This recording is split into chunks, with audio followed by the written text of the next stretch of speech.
Nous sommes aujourd'hui le dimanche 17 mai 2015 et je viens juste ici faire un petit témoignage pour tous ceux que ça peut aider à intégrer cette réalité. Je discutais tout à l'heure avec quelqu'un qui revenait du restaurant et cette personne me disait que il y a de telles brumes de sable ces temps-ci qu'elle en a les yeux enflés et elle les a enflés depuis plusieurs jours, puisque ça fait plusieurs jours que je vois cette personne et que j'en étais même arrivée à lui demander mais qu'est-ce qui se passe, est-ce que tu as pleuré? Et cette personne m'a répondu que non, elle est en train de faire des allergies à la brume de sable qu'il y a, au point que même aujourd'hui, c'était déjà le cas il y a quelques jours, peut-être hier ou avant-hier aussi, mais aujourd'hui également, et quand elle est revenue du restaurant, elle m'a dit, ben tu vois, les brumes de sable ici en Guadeloupe sont telles que nous étions au restaurant et sur la table, les sets de table étaient poudré d'une espèce de ce dépôt que laisse la brume de sable, et c'en était à ce point-là. Je dis, eh bien, dis donc, et je comprends mieux pourquoi moi, pendant toute la journée, j'ai passé ma journée à éternuer, tousser, me gratter, parce que je fais des allergies à la poussière et à ce genre de choses, étant asthmatique moi-même. Et pour vous montrer un peu comment il m'est déjà arrivé de vous témoigner à plusieurs reprises, que j'ai déjà remarqué que notre ennemi commun avec Dieu, le diable, est toujours en train d'essayer de tout faire pour, là où Dieu fait tout pour nous guérir et nous permettre d'avoir ou de conserver une santé la meilleure. Lui, le diable, est toujours en train de faire tout ce qu'il peut pour essayer de voir comment il peut nous rendre malades, ou si nous sommes malades, comment il peut dégrader encore notre état de santé et nous rendre encore plus malades. Et j'en veux pour preuve qu'il y a quelques jours, quelqu'un qui vit aussi chez moi me disait, alors que cette personne-là sait très bien, comme me disait une de mes amies, elle sait très bien, elle était là quand le médecin a dit devant elle que tu es allergique à la poussière, que tu es allergique aux insecticides. Déjà, elle s'amuse à utiliser des insecticides à outrance juste pour t'embêter, parce qu'elle sait que ça va te faire, ça va déclencher ton allergie, te faire éternuer, te rendre malade. Mais elle le fait sous le contrôle de l'ennemi, qui en fait l'amène à faire ça juste dans l'espoir de me provoquer, de me faire m'énerver, crier sur cette personne qui sait très bien que j'y suis allergique, et qui l'a amené même la dernière fois à me dire, alors que j'étais en train d'éternuer, de me gratter devant elle, oh ben je crois que je vais me mettre à faire les poussières. L'ennemi l'utilise toujours pour provoquer les gens, et elle me sortait qu'elle allait se mettre à nettoyer tous ses bibelots dans un truc là, juste genre l'ennemi faisait ça exprès parce qu'il voyait que j'étais comment vous dire ça, l'ennemi à travers elle l'amenait à faire ça juste pour me provoquer et voir si il parvenait à me rendre bien entendu plus malade par ce biais-là. Et c'est quelqu'un à qui vous pouvez expliquer tout ce que vous voulez dans ces cas-là, lui parler, lui dire mais écoute, c'est pas possible, tu sais que je suis allergique, mon allergie est déjà réveillée, tu sais que je suis sous traitement, que je prends des antihistaminiques, vous pouvez lui expliquer ce que vous voulez. Cette personne sait très bien ce que cela signifie par rapport à ma santé ou celle de d'autres personnes. Comme elle est manipulée par l'ennemi, téléguidée par l'ennemi, elle ne se rend pas compte que c'est le diable qui l'amène, malgré tout ce qu'on peut lui dire pour la faire arrêter dans ce que le diable essaie de la faire faire. Il n'y a rien à faire pour l'arrêter. Elle va des fois même jusqu'à être prête à se battre pour faire le mal, pour faire la mauvaise action, pour faire la chose qu'elle sait très bien ne pas avoir à faire ou ne pas devoir faire, juste parce que c'est le diable qui agit en elle et qu'il est lui-même dans cette dynamique de faire le mal à tout prix, et de voir comment il peut dégrader nos journées, notre état de santé, et je voulais ici en témoigner parce que je demeure persuadée que d'autres chrétiens vivent ces mêmes réalités-là aussi et ne comprennent pas pourquoi ils vivent tout ça. Ce sont des choses que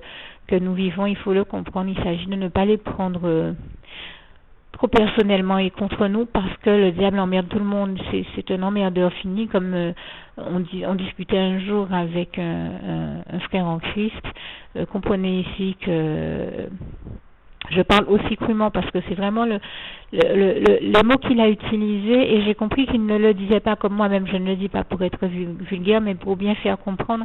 L'une des meilleures images que nous ayons trouvées, c'est que quand nous étions petits à l'école, il y avait toujours un emmerdeur de la classe. Et bien le diable est comme cet emmerdeur de la classe qui fait tout pour emmerder tout le monde par définition, et les trois quarts du temps sans même qu'il y ait une raison pour ça. Donc il s'attaque à nous juste parce que nous sommes des enfants de Dieu, mais juste pour emmerder par définition, pour le principe d'emmerder, et que personne, qu'aucun enfant de Dieu n'aille se rendre malheureux ou malade à se demander mais qu'est-ce que j'ai pu faire pour mériter ça, quelle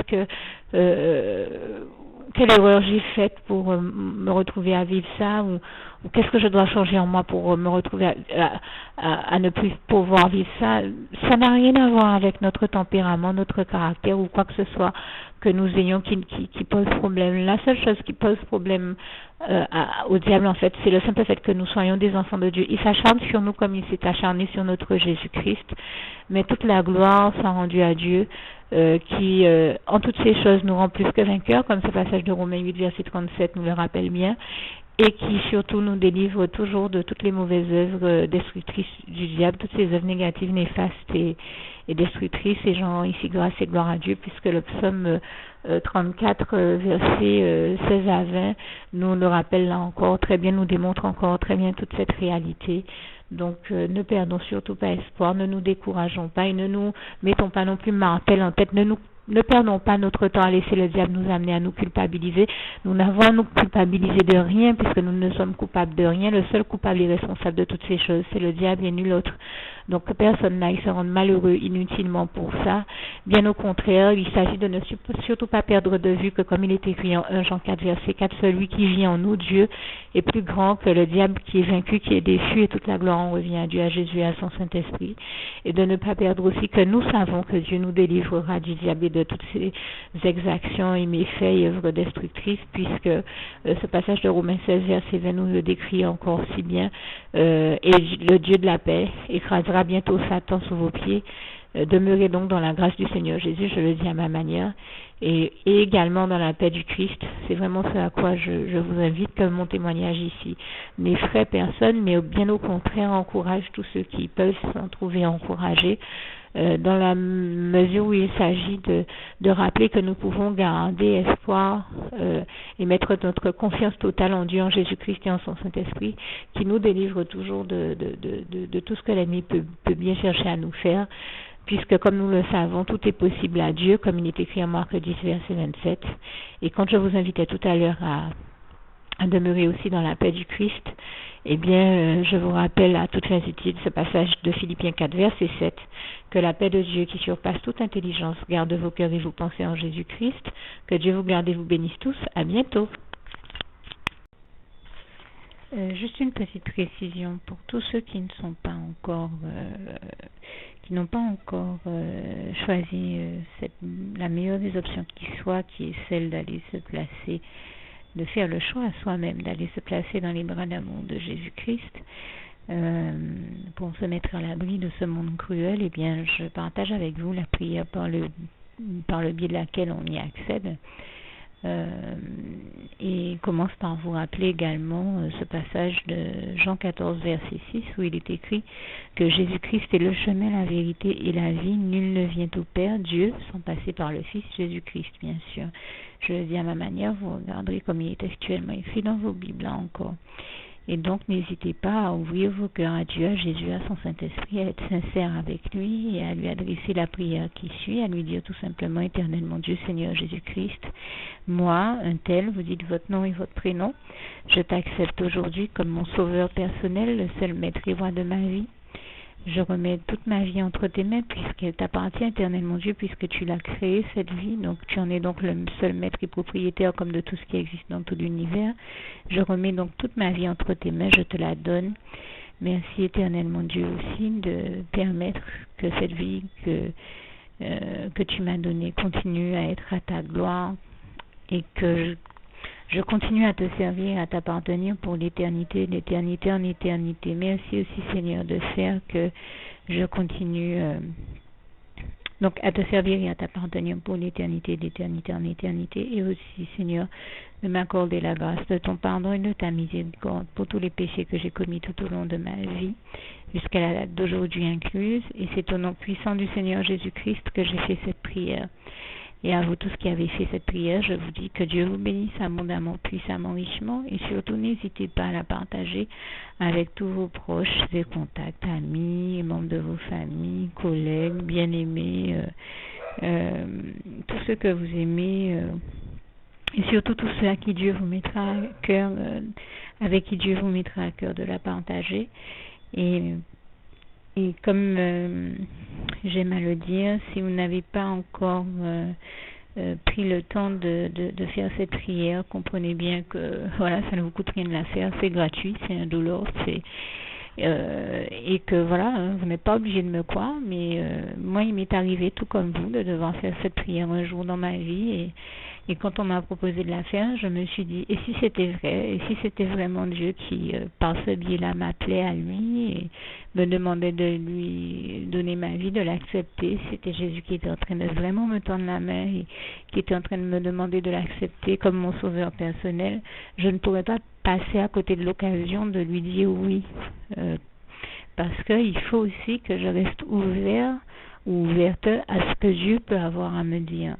Il faut que je garde mon cœur et mon intellect ouvert à ce que Dieu peut avoir à me dire.